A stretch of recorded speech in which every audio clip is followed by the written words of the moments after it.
Hello everyone, welcome to my YouTube channel Mathematica Pitara by Pooja. इस video में हम द्विघात समीकरण के मूल ज्ञात करना सीखेंगे गुणनखंड विधि द्वारा। सबसे पहले हम जानेंगे द्विघात समीकरण के मूल किसे कहते हैं। किसी भी द्विघात समीकरण में स्थित चर के वे मान जिन्हें उसी द्विघात समीकरण में रखने पर उस द्विघात समीकरण का लेफ्ट हैंड साइड और राइट हैंड साइड दोनों आपस में बराबर हों, वे चर के मान उस समीकरण के मूल कहलाते हैं। इसे हम कुछ उदाहरणों से समझेंगे। जैसे यहाँ पर उदाहरण है x² माइनस 3x माइनस 10 बराबर 0। इस समीकरण के हमें मूल निकालना है। तो सबसे पहले हमें x² का गुणांक और अचर पद को गुणा करना है। तो यहाँ पर x² का गुणांक है, यहाँ पर है +1 और अचर पद है यहाँ पर -10। दोनों को गुणा करेंगे तो ये हो जाएगा -10। अब हमें -10 के ऐसे दो गुणनखंड करने हैं जिन्हें जोड़ने पर -3 आए।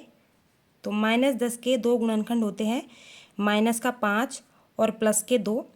इन दोनों को जोड़ने पर आएगा यहाँ पर -3 और इन दोनों को गुणा करेंगे तो यहाँ पर आएगा -10। तो यहाँ पर इस द्विघात समीकरण को इस तरह से लिखेंगे x² -3x के स्थान पर आएगा -5x और +2x। दोनों को जोड़ेंगे तो वापस -3x आएगा और यहाँ पर है -10 बराबर में 0। अब यहाँ पर इन दोनों पदों में हमें कॉमन देखना है। तो इन दोनों पदों में कॉमन है x बाहर निकालेंगे, ब्रैकेट के अंदर बचेगा इस पद में से x और यहाँ पर बचेगा -5। ये वाला साइन एज इट इज़ आएगा। इन दोनों पदों में कॉमन है 2 बाहर निकालेंगे तो ब्रैकेट में यहाँ पर इस पद में बचेगा x और यहाँ पर बचेगा -5 और यहाँ पर है बराबर का 0। ये दोनों ब्रैकेट्स समान होने चाहिए।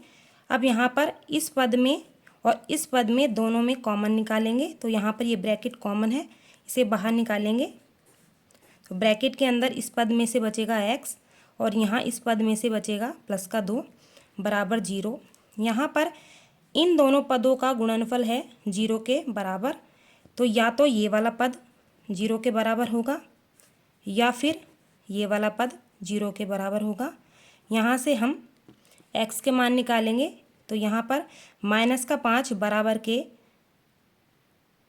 इधर जाएगा तो ये हो गया +5 और यहाँ पर +2 बराबर के इधर जाएगा तो ये हो गया -2। तो यहाँ पर x का मान आ गया 5 और यहाँ पर x का मान आ गया -2। ये इस द्विघात समीकरण के मूल हैं। यदि इन्हें इस द्विघात समीकरण में रखा जाए तो यहाँ पर राइट हैंड साइड और लेफ्ट हैंड साइड दोनों बराबर हो जाएंगे। इसे एक और उदाहरण से समझते हैं। जैसे दूसरा उदाहरण है 2x² माइनस 5x प्लस 3 बराबर 0। यहाँ पर हमें x² का गुणांक और अचर पद को गुणा करना है। तो इस समीकरण में x² का गुणांक है +2 और अचर पद है +3। दोनों को गुणा करेंगे तो ये हो जाएगा +6। अब +6 के ऐसे दो गुणनखंड करने हैं जिनको जोड़ने पर -5 आए। तो यहाँ पर -2 और -3 ऐसे दो गुणनखंड हैं +6 के, जिन्हें गुणा करने पर तो +6 आता है और जोड़ने पर -5 आएगा। इस द्विघात समीकरण को लिखेंगे 2x² -5x के स्थान पर आएगा -2x और -3x और ये वाला पद एज इट इज़ +3 बराबर में 0।